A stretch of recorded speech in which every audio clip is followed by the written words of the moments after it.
Jeu de urne aux boules colorées. Salut! Aujourd'hui on travaille sur un jeu de hasard avec une urne contenant des boules colorées.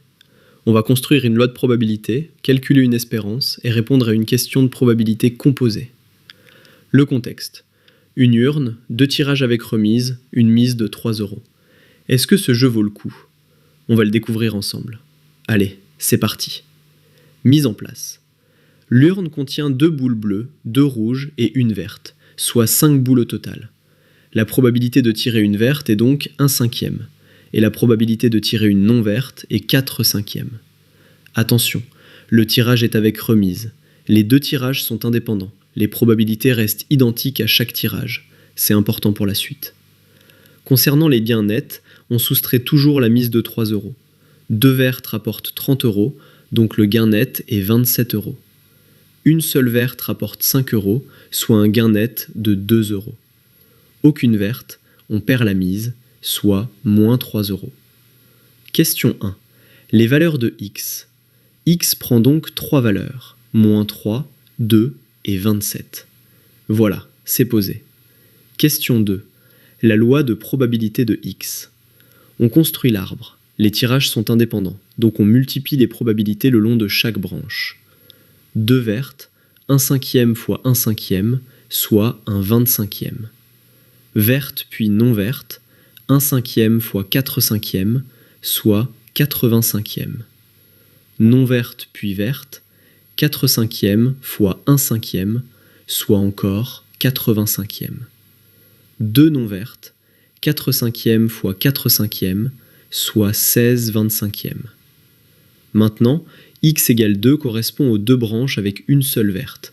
Ces issues sont incompatibles, donc on additionne. 85e plus 85e, soit 8/25. Probabilité de moins 3 égale 16/25.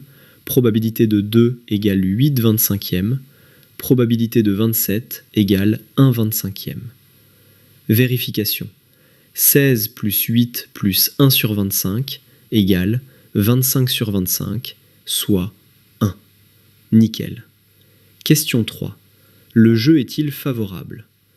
On calcule l'espérance.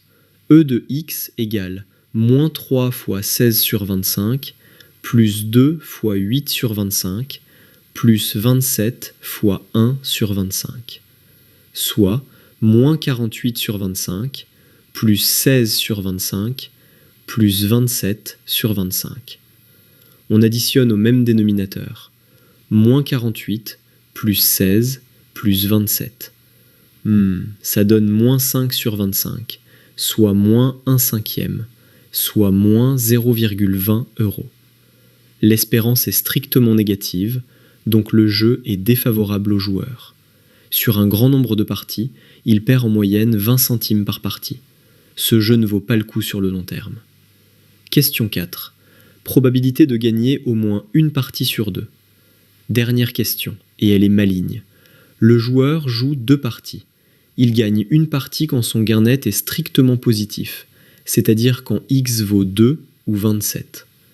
La probabilité de gagner une partie, c'est 8/25 plus 1/25, soit 9/25, égale 0,36. Donc la probabilité de perdre une partie, c'est 16/25, égale 0,64. Pour au moins une partie gagnée sur 2, on utilise l'événement complémentaire. Attention, astuce importante. La probabilité de gagner au moins une partie, c'est 1 moins la probabilité de ne gagner aucune des deux.